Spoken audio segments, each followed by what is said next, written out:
sæl, Jóhann Gretarsson heiti ég og hjá mér Steinþór Þórðarsson. Og þá komum að því að við förum yfir leksíuhefti númer 21 og yfirskriftin af því er í leit að kirkju. Og ég mun þá lesa innganginn. Sagan segir að spánski landkönnuðurinn Juan Ponce de León hafi uppgötvað Flórída árið 1513 þegar hann var að leita að brunni lífsins og þar sem menn ættu að geta haldið við æsku sinni ef þeir aðeins drykkju vatn úr brunninum. Að sjálfsögðu væri það spennandi og ævintýralegt að finna brunn lífsins og Atlantis heimsálfana, en margir eru að harla glaðir ef þeir gætu aðeins fundið rétta kirkju. Það er að segja kirkju sem færi rétt með orð Guðs. Það eru svo margar kirkjur og allar segjast þar kenna orð Guðs réttilega. Skiptir það nokkru máli hvar maður fer í kirkju? Á Guð sérstaka kirkju sem hann hefur kallað til starfa. Þá fyrir við bara í fyrstu spurninguna og hún hljómar svona. Skiptir einhverju máli hvort fólk sæki kirkju og samkomur? Og þá lesum við í Hebreabréfinu 10:25. Vanrækið ekki safnaða samkomur eins og sumra er siður, heldur uppbörðu hvor annan og það því fremur sem þið sjáið að dagurinn færist nær. Og svo segir hérna að í Biblíunni hvetur Guð fólk sitt til þess að koma saman til samfélags og tilbeiðslu. Það einnig til þess að vinna að útbreiðslu fagnaðarindis Guðs allan heiminn. Jóhann, það hefur komið í ljós í gegnum áratugina, minnstakosti þegar ég hef unnið að boðun fagnaðarerindisins. Ja. Það er svo oft að maður hittir fólk. Það kemur á samkomur, það uppgötvar Biblíuna og það hrifst á boðskap hennar og vill gjarnan tilheyra. En svo gerist eitthvað í lífi þeirra. Áhugi þeirra dofnar og það tekur að vanrækja samkomin sínar. Þess vegna er þetta svo frábærlega tekið til orða þarna í textanum sem þú varst að lesa. Vanrækið ekki safnaða samkomur yðar. Guð sá þetta allt fyrir. Já, nákvæmlega. Þá er spurning númer 2. Ætli Jesú hafi hvatt fólk til að fara í kirkju? Þá lesum við í Mattheus 16:18. Á þessum kletti mun ég byggja kirkju mína. Og svo segir hér að Jesús fór í kirkju hvern einasta hvíldardag samanber Lúkas 4:16.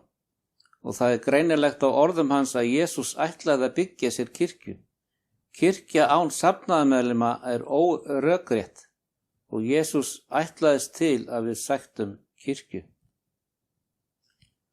Og þá er það númer 3. Stofnaði Jesú kirkju áður en hann steig upp til himins. Og þá er það Apostolasaga 9:31. Nú hafði kirkjan frið alla Júdeu, Galileu og Samaríu. Hún byggðist upp og gekk fram í ótta drottins og óx við styrkingu heilags anda. Og svo segir að eftir að Jesú dó, eldist söfnuðurinn og var notaður að Guði til þess að boða ljós og blessunir allan heiminn. Og þá er það 4. spurning. Leituðust lærisveinarnir við að byggja upp ákveðna kirkju? Og þá er vísað í Postulasöguna 2:47. En drottinn bætti daglega við í hópinn þeim er frelsast létu. Og svo segir hér að þó að söfnuðurinn hafi ekkert ákveðið nafn, héldu lærisveinarnir áfram að byggja upp kirkju Jesú Krists. Þetta var skipulagður söfnuður sem var sagður vera líka með Krist, samanber Kólussubréfið 1:18. Og með því að láta skýrast gerðist fólki meðlimi safnaðarins, eins og segir í fyrra Korinthubréfið 12:13. Og þessi kirkja hafði safnaða leiðtoga, djákna og fræðimenn og sendi út kristniboða til að stækka kirkjuna og breiða út orð Guðs. Það segir þarna sko að Guð bætti daglega við í hópinn. Svo þetta var boðun og boðunastarf sem að stóð yfir alla daga, alla tíma og ekki bara á einum degi í vikuna þó að það væri aðal dagurinn, hvíldardagur Drottis þegar þeir hittast á einu stað. Og Jesús stofnaði kirkju sem var skipulögð og fór rétt með orð hans. Einmitt, nákvæmlega. Og svo spurt ég, af hverju er kirkja? Það eru 4 aðal ávinningar í því að tilheyra kirkju. Í fyrsta lagi, safnaðarlífið byggir upp þitt andlega líf og færir þig nær Jesú. Og í öðru lagi að á meðan kirkjan uppörvar þig, ert þú einnig að uppörfa aðra í þeirra andlega þroska. Og í þriðja lagi, kirkjusamfélagið er sterkara og áhrifameira í boðunarstarfinu. Og í fjórða lagi, þekking þín á orði Guðs vex og trúð þín styrkist. Og svo er vísað hér í síðara Pétursbréf 1:20, enginn þýðir neitt spádóm ritningarinnar af sjálfum sér og saman rannsökum við Biblíuna og skiljum betur orð Guðs. Og þá var það 5. spurning, hvernig lýsti Páll söfnuðinum? Og þá lesum við í síðara Tímóteusarbréfi 3:14 og 15. Þetta ritaði ég þér til þess að þú skulir vita hvernig á að haga sér í Guðs húsi sem er söfnuður lifanda Guðs, stólpi og grundvöllur sannleikans. Og Biblían leggur áherslu á það að söfnuðurinn á að þekkjast af helgun sinni í að boða sannleikan, ekki hefðum, siðum og mannasetningum. Þess er augljóst að það er ekki sama hvernig fólk hegða sér í kirkju eða á samkomum safnaðarins. Þar er helgun, þar er lotning fyrir Guði og öllu því sem er honum heilagt. Nákvæmlega. Og þá er það spurning nummer 6. Hvaða tákn notar Biblían til að auðkenna kirkjuna? Og við lesum þá í Jeremía 6:2. Dóttirin Síón, hinn fagra og fínláta er þögul. Svo segir hér að allt í gegnum Biblíuna er hrein og fín kona sögð tákna sanna kirkju Guðs. Hins vegar er óhrein kona sögð tákna mengaðan söfnuð, samanber síðara Korinthubréf 11:2 og Opinberunarbókina 17:1-6. Þetta er falleg táknmynd sem að Guð notar í orðu sínu söfnuðinn og hópur af fólki. Hann líkir því við fagra, fallega konu og sem er ómenguð af kenningum manna, erfikenningum, kallaði Kristur það stundum. Og þá er það spurning nummer 7. Hver eru helstu einkenni kirkjunar á síðustu dögum mannkynssögunnar? Og þá lesum við í Opinberunarbókinni 12:17. Þá reiddist drekinn konunni og fór burt til þess að heyja stríð við aðra afkomendur hennar. Þá er varðveita boð Guðs og hafa vitnisburð Jesú. Okkur er sagt í Opinberunarbókinni að drekinn, þetta er bara enn eitt heiti sem að Guð gefur Satan. Og drekinn reiddist konunni, söfnuði Guðs. Og þegar að söfnuðurinn er hreinn og ómengaður af mannasetningum, þá er óvinnurinn Satan, kallaður þetta drekinn, alveg æfur og berst gegn svona fólki. Nákvæmlega. Og svo er einnig vísað hér í Opinberunarbókina 14:12. Hér reynir á þolgæði hinna heilögu, þeirra er varðveita boð Guðs og trúna á Jesú. Það segir hér að Satan er ævareiður út í kirkjuna og hann fór til að heyja stríð við afkomendur hennar og þá sem hafa í heiðri boðskap Jesú Krist og halda öll boðorð hans. Fólk Guðs á síðustu tímum þekkist af hlýðni þess og hollustu við Guð og fyrirmæli hans í Biblíunni. Í 1. Mósebók 26:5 segir Guð, Abraham hlýddi minni röddu og varðveitti boðorð mín, skipanir mínar, ákvæði og lög. Og nú á dögum er Guð að leita af fólki sem er reiðubúið til þess að verja eilífðinni með honum. Við tökum eftir því að það er lögð áhersla á að fólk Guðs það varðveitir boð Guðs. Það er ekki að varðveita boðorð Guðs þegar menn innleiða önnur boðorð en Guð gefur eða fellir niður sem boðorðuna 10. Boðorðin 10 eru að mínu mati, og þetta er í samræmi við Biblíuna, stjórnarskrá Guðs ríkis. Nákvæmlega. Og þá er það spurning nummer 8. Hvernig lýsir Guð kirkju sinni í Opinberunarbókinni? og þá lesum við í Åpenbarunarbókinni 12:1: Og tákn mikið birtist á himni, kona klædd sólinni og tunglið var undir fótum hennar, og á höfði hennar var kóróna af 12 stjörnum. Og Åpenbarunarbókin 12. kafli lýsir söfnuði Guðs við fegurð náttúrunnar og sem slík á hann að varpa ljóma sannleikans til alls mannkynsins. En samt mun fólk Guðs þurfa að líða fyrir mótlæti og ofsóknir hins illa. Og þá það 9. spurning: hvernig beinir Satan árásum sínum gegn kirkju Guðs? Og það Åpenbarunarbókin 12:13: og drekinn sá að honum var varpað niður á jörðina, ofsótti hann konuna sem alið hafði sveinbarnið. Sveinbarnið að sjálfsögðu Jesús Kristur og konan söfnuðurinn. Og Satan ofsækir söfnuðinn. Nákvæmlega. Og svo segir hér að Satan veit hvernig hann getur best komið höggi á Jesú, en það einmitt með því að valda þeim skaða sem Jesús elskar. Frumsöfnuðurinn leið miklar þjáningar af völdum hins heiðna Rómaveldis og milljónir liðu píslavættisdauða. En í stað þess að útrýma söfnuði Guðs urðu ofsóknirnar þess valdandi að söfnuðurinn stækkaði stórum. Kristilegt líferni píslavottana var það svo öflugum vitnisburði að aðrir voru hvattir til að sameinast söfnuði Krists. Og Tertúlían sagnritari sagði að blóð píslavottana var það sæði kirkjunar. Og þegar Satan sá að ekkert gagn var áunnið með ofsóknum til að tortíma söfnuði Guðs, skipti hann baráttu aðferðir og tók nú til við að spilla kristinni kirkju innanfrá. Hann notar bæði falskar kenningar og svo einstaklinga sem ekki eru endurfæddir til að koma óorði á Jesú, ringulreið sannleikann og hneykslun á framfyrði leiðtoga. Og þá það 10. spurning: hvað varð kristna kirkju á miðöldum? Og þá það síðara Þessalónikubréf 2:3: látið engan villa yður á nokkurn hátt, því að ekki kemur dagurinn nema fráhvarfið komi fyrst og maður syndarinnar birtist.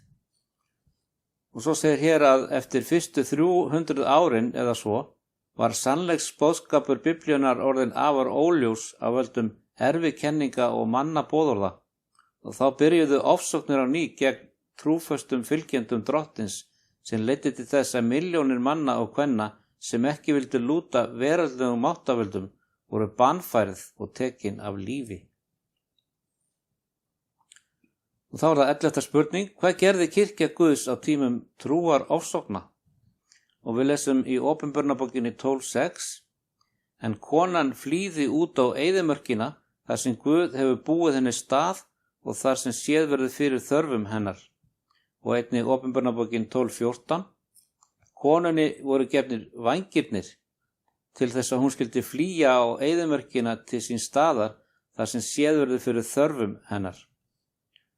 Og svo segir hér áfram að í mörgum löndum Evrópu neyddust trúfastir vinir Biblíunnar til þess að flýja upp til fjallana þar sem þeir gátu iðka trú sína í friði. Þannig varveittist söfnuður Guðs út í eyðimörkinni og gátu haldið áfram að tilbiðja Guð, rannsaka Biblíuna og varveita sannleikann. Og hafði í huga að kirkja Jesú var endi staðar þó svo hún hafi ekkert nafn, titil með kirkjubyggingu. Kirkjan var í eyðimörkinni þar sem margir einstaklingar voru trúfastir Guði og helguðu honum lífsitt, og þeir rannsökuðu ritninguna, leituðu að sannleika og varveittu orð Guðs með lífsitt að veði.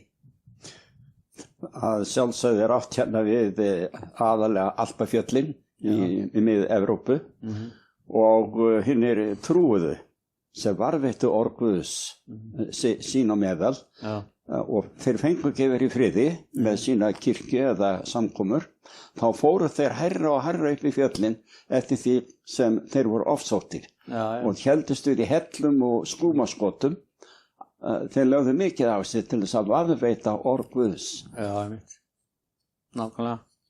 Og þá var það 12. spurning: hve lengi átti kirkja Guðs að vera út í eyðimörkinni?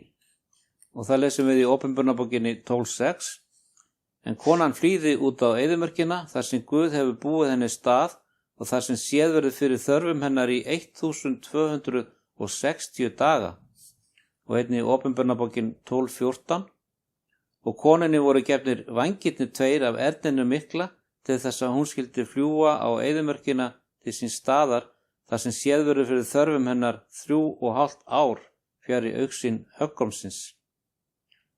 Og svo segir hér að spádómurinn boðar 1260 ára tímabil trúar ofsókna á hendi Guðs fólki og samkvæmt daga spádómi Biblíunnar táknar hver dagur 1 ár. Þannig verða 1260 dagar að 1260 ára tímabili og þessi 2 vers eru sammála þar sem að 1260 dagar og 3,5 ár eru jöfn, 360 dagar eru sama á 1 ár. Það ber að taka það fram hér að á þessum tíma voru aðeins 30 dagar í hverjum einasta mánuði. Já, einmitt. Og þessi spádómur var uppfylltur árið 538 eftir Krist til 1798 eftir Krist og á þeim tíma var fólk Guðs í felum í eyðimörkinni og þá er vísað nánar í lexíu númer 18 varðandi þetta efni. Nú mangi sagan sýnir það skýrt að pávavaldið var það ofsóknarvald sem undirrokaði kristi fólk og tímabilinu lauk árið 1798 þegar að hersöfðingi Napóleons Bartier handtók pávan og flutti hann til Frakklands. Biblían var þá í þýðingu á mörg tungumál og fólk almennt gat lesið og skilið sannleikann. Fagnaðareindi fekk aftur að skína skært og Jesús er ljós heimsins og Biblían fekk að skína skært fór siðbótin af stað og kirkjur byrjuði að byggja á sannleika frumkirkjunar. Siðbótin hélt áfram að starfa og smá saman komu orð sannleikans í ljós þar til kirkja var stofnuð sem hafði það að markmiði að upphefja orð Guðs ómengað og tært og þar með talið hvíldardag drottins, allt byggt á djúpum kærleika til Jesú. Og þá er það 13. spurning. Hvert er viðhorf Satans gagnvart kirkju Guðs á síðustu tímum? Og þá lesum við í Opinberunarbókinni 12:17 og þá reiddist drekinn konunni og fór burt til þess að heyja stríð við aðra afkomendur hennar, þá er varðveita boð Guðs og hafa vitnisburð Jesú. Og djöfullinn er sérstaklega reiður afkomendum safnaðarins, það er þeim sem eru enn trúfastir orði Guðs á síðustu dögum, enda veit hann að hann hefur nú nauman tíma. Og djöfullinn reiðist sérstaklega þeim sem varðveita hvíldardaginn og elska drottin Jesú af öllu hjarta, en fylgjendur Krist setja traust sitt á Jesú og vita að hann hefur síðasta orðið. Við skulum hafa í huga að afkomendur sem hér eru sagðir eða þeir sem eru trúur sannleikanum og halda sér við orð Guðs, afkomendur þýðir í raun og veru í þessu tilviki þeir sem eftir eru. Afgangur, eins konar afgangur af einhverju, stærra og meira. Og þannig lýsir orð Guðs söfnuði sínum á allra síðustu dögum. Að þeir munu enn vera trúir Guði og orði hans, sama hvað gerist allt í kringu þá og þráttur ofsóknir sem líklega eiga enn eftir að koma. Já, nákvæmlega. Og þá er það spurning númer 14. Hver eru helstu auðkenni hins síðasta safnaðar Guðs? Og við lesum í Opinberunarbókinni 12:17. Aðra afkomendur hennar þá er varðveita boð Guðs og hafa vitnisburð Jesú. Svo segir hér að aðrir afkomendur eða afgangurinn er vísbending á þann hóp manna sem er lifandi og tryggur fylgjandi Jesú á síðustu dögum, rétt áður en Jesú kemur aftur. Og Guð hefur gefið okkur nokkur skýr merki hvernig við getum auðkennt þennan hóp einstaklinga og kirkju hans. Og hér er listi yfir þessi einkenni sem við getum skoðað og það er fyrsta lagi: þessi kirkja mun rísa eftir 1798, eins og segir í Opinberunarbókinni 12:6 og 14. Kirkjan er í eyðimörkinni fram að 1798 til loka 1260 ára tímabilsins þegar einræði páfans endar og þá mun kirkjuhreyfing koma fram á sjónarsviðið sem elskar að fylgja Guði og elskar Jesú Krist. Og í öðru lagi þessi hreyfing mun boða upprunalega kenningar kirkju Krists eins og segir í Opinberunarbókinni 12:17. Alveg eins og afgangurinn líkist öllu sem á undan fer á klæðarúllu, þannig mun afgangurinn af Guðs hreyfingu líta út á sama hátt og frumkirkjan. Nú, í þriðja lagi þessi hreyfing mun ná alla jörðina, eins og segir í Opinberunarbókinni 14:16, og þessi síðasta hreyfing mun boða loka boðskap Guðs, sérhverri þjóð og kynkvísl, tungu og lýð, eins og segir í Opinberunarbókinni 14:16. Í fjórða lagi, hún mun boða öllum fagnaðarerindið, eins og segir í Opinberunarbókinni 14:6-12. Þetta fagnaðarerindi sem við finnum í 14. kapla Opinberunarbókarinnar innifelur eftirfarandi: óttist Guð, eins og segir í Opinberunarbókinni 14:7, og gefið honum dýrð, eins og segir í sama versi, og því að komin stund dóms hans, og þar einnig vísað í sama vers, og tilbyðið þann sem gjört hefur himininn og jörðina og hafið og uppsprettu vatnana, einnig í Opinberunarbókinni 14:7. Það að tilbyðja skaparan. Ég vil gjarnan bæta við hérna, Jóhann, að þetta að tilbyðja skaparan, það innifelur í sér að hafa í heiðri fjórða boðorðið af þessum 10. Já. Stærsta boðorðið, það að segja sem ítalegast, sem er það eina sem byrjar á orðinu mundu, eða við erum mynd á að muna eftir þessu boðorði, sérstaklega. Og það fjallar skaparan og sköpunarsöguna.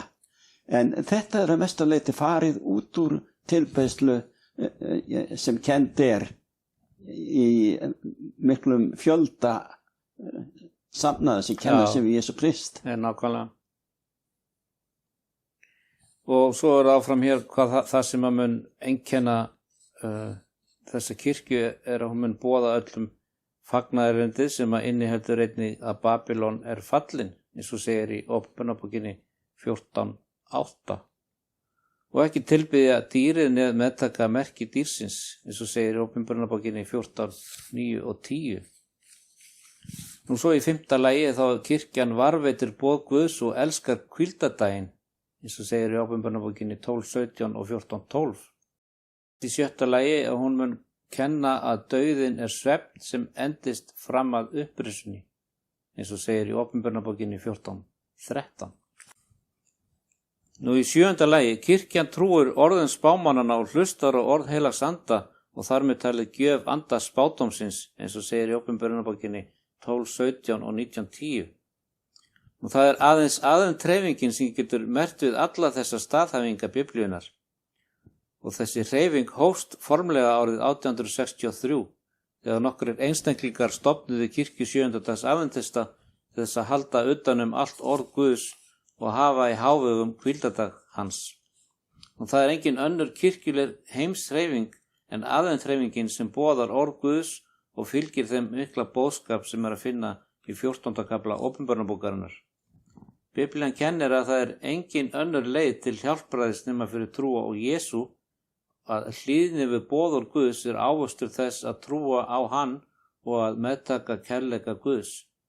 Aðventhreyfingin kennir einnig að Jesú komi senn aftur og mun taka börnin sín með sér til himins. Og þessi hreyfing hefur helgað sér þeirri þjónustu að boða orð Guðs til alla þjóða heims og til mannkynsins. En svo spurt ég, en hvað með alla hræsnarana sem að finna í mörgum söfnuðum? Margir virðast ekki vera til fyrirmyndar. Og í öllum kirkjum að finna mjög mismunandi fólk og Jesús sagði til dæmis í Mattheus 9:13, ég ekki komin til að kalla réttláta heldur syndara. Kirkja Jesú hefur verið réttilega lýst sem sjúkrahúsi fyrir syndara sem þó gefur engum leyfi til að hegða sér ókristilega. En þetta sýnir að fólkið í kirkjunni alls ekki fullkomið. Og hafið í huga að kristið fólk ekki hvatt til að fylgja öðrum einstaklingi heldur Jesú Krist. Og hann okkar fordæmi í öllum atriðum. Og þeir einstaklingar sem vilja ekki tilheyra söfnuði Guðs vegna hegðunar annara í söfnuðinum verða auðveld bráð Satans. Og hvernig get ég yfirgefið minn eigin söfnuð til að ganga í annan? Minn söfnuður virðist vera ágætur og ég veit að Guð hefur leitt mig hingað til. Og Guð leiðir sérhvert lærisveinn sinn og vegir okkar geta verið mismunandi, en Guð alltaf að leiða okkur til sín og undirbúa okkur fyrir loka viðburði þessa heims. Og þess vegna þurfum við að hlusta vel á hans leiðsögn, jafnvel þegar það getur verið erfitt. Og stundum koma tímar þar sem við fáum nýjan skilning á orði Guðs og við þurfum að meðtaka leiðbeiningu hans. Ísrael í eyðimörkinni hafnaði leiðbeiningum Guðs og varð í staðinn að ganga í sinni eyðimörk í 40 ár. Gleði þeirra og ánægju hefði verið miklu meiri ef þeir hefðu hlýtt orði Guðs. Eins það með okkur í dag, það gott að hlýða Guði. Og hvernig getur nokkur hreyfing sagst vera síðasta kirkja Guðs? Og þetta getur aðeins verið staðhæft af þeim sem fylgja orði Guðs. Og Jesús sagðist ætla að byggja sína kirkju eins og segir í Matteus 16:18. Og Opinberunarbókin talar leifarnar sem síðustu kirkjuna, eins og segir í Opinberunarbókinni 12:17. Og Jesús sagðist myndi hafa eina hjörð í Jóhannes 10:16. Í ljósi orða Jesú Krist nauðsynlegt fyrir hvern og einn fylgjenda hans að þekkja Biblíuna og vera vissum að kirkjan sem hann eða hún sækir trúföst við orð hans sem kennir samkvæmt spádómsorði Biblíunar og fer rétt með reikninguna. Og þá það 15. spurning. Hve marga söfniði segist Drottinn eiga á jörðinni? Og þá lesum við í Efesusbréfinu 4 og 5.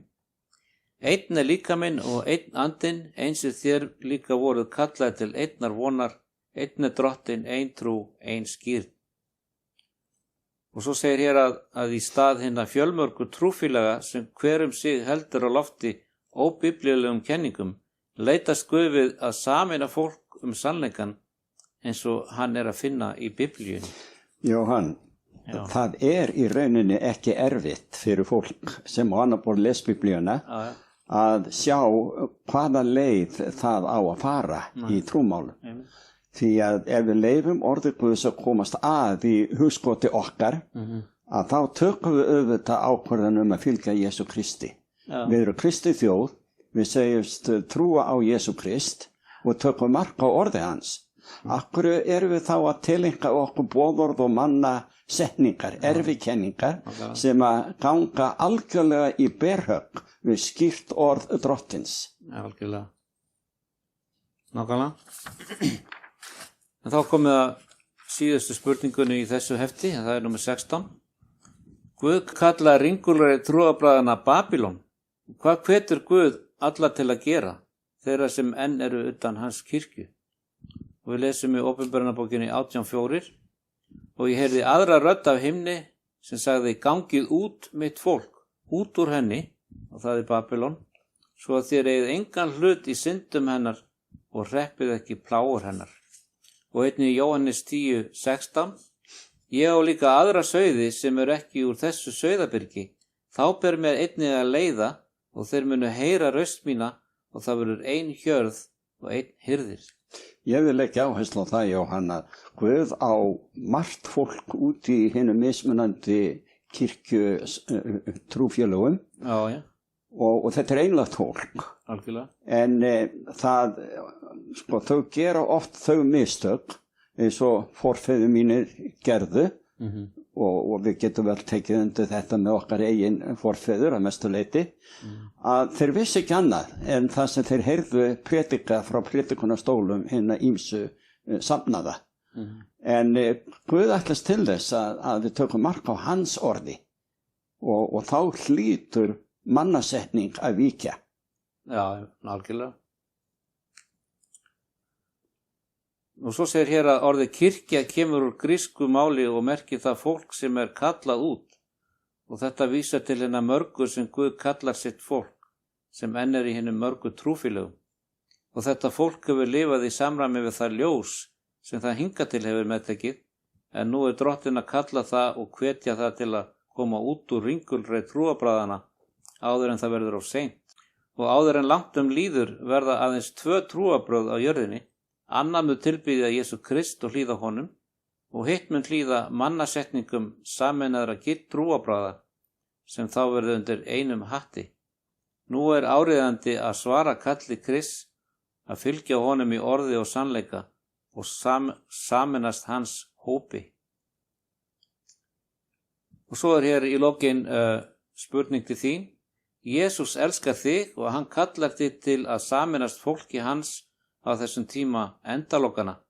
Ert þú fús til þess að fylgja honum og vera hluti af afhendreifingu Guðs sem elskar orð hans og vill boða fagnaðarerindið? Ég vil hvetja hlustendur, áhorfendur til þess að svara kallinu játandi. Það margborgar sig hvað eilíðar mál okkar snertir. Algjörlega. Og með þessu þá lýkur þessu hefti hjá okkur í dag og við bara þakkum fyrir.